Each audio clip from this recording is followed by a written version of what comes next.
Welcome back, everybody, to day number 5 in Orchos Tzaddikim. We're on page 25.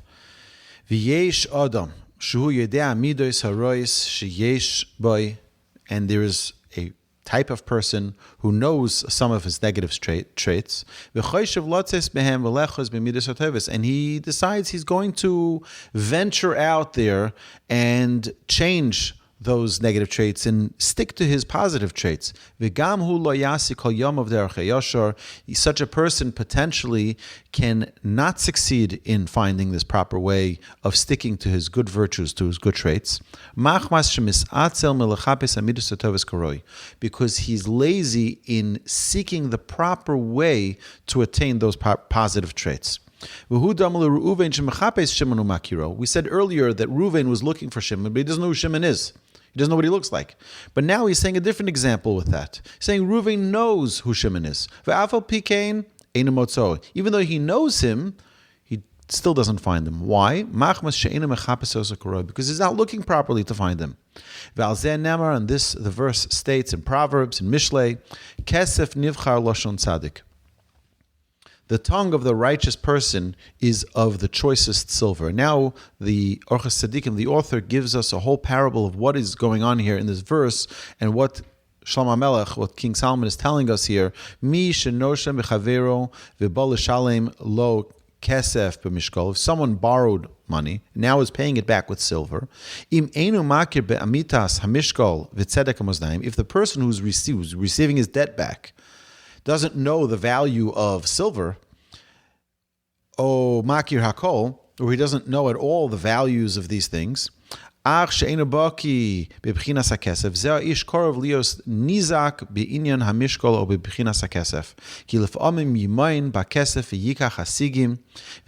needs to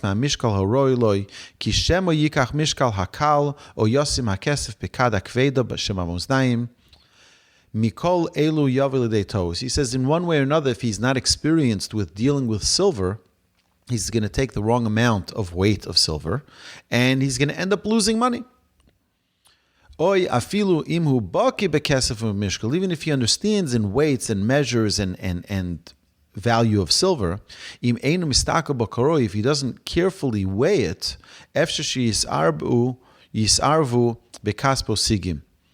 there can be mistakes that come up with it, and he's going to lose out on the money, on his return. But if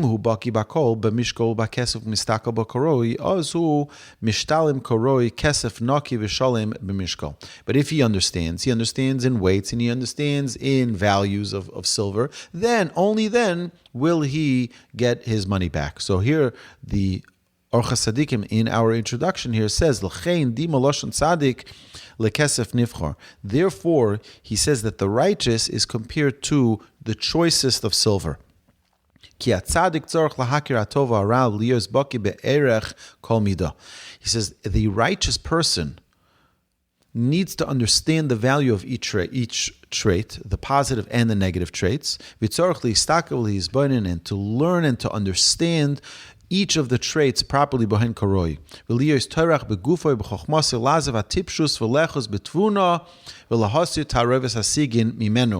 And he needs to remove himself from all nonsense and to embrace understanding and remove a mixture of waste from them.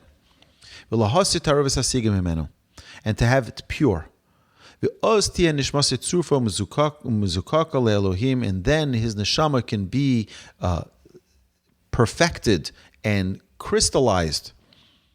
As it says, when the waste is removed, then the vessel will be refined. When waste is removed from the silver, there will come forth a vessel for the refiner.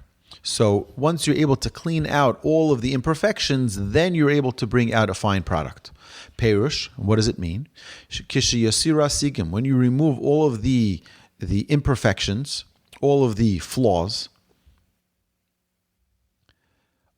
then you can have a perfected vessel.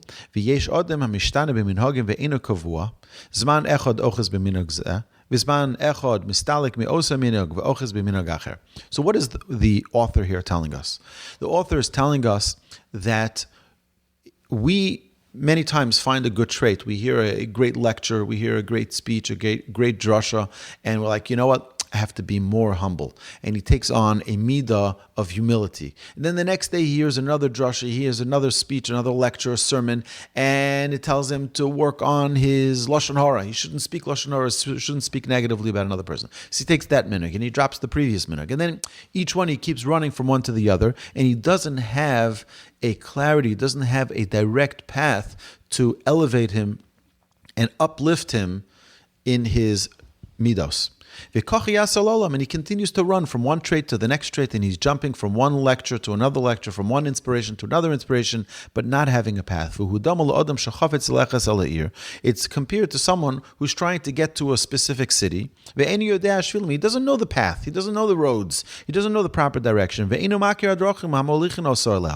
doesn't know the proper path to get to that city. And he gets all confused on the way. He goes miles and miles this way, and he doesn't get to the city. And then he goes another miles this way, and he still doesn't get to the right place. And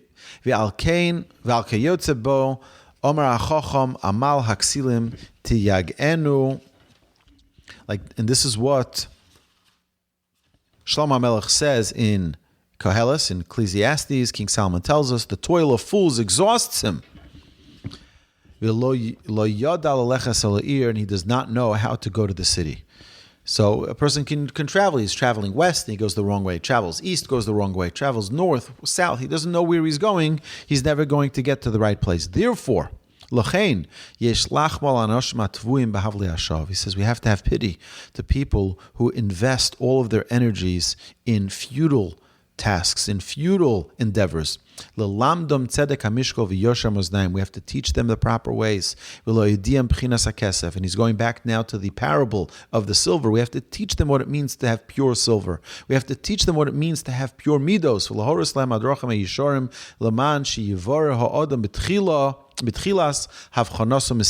Person has to be guided on the right path.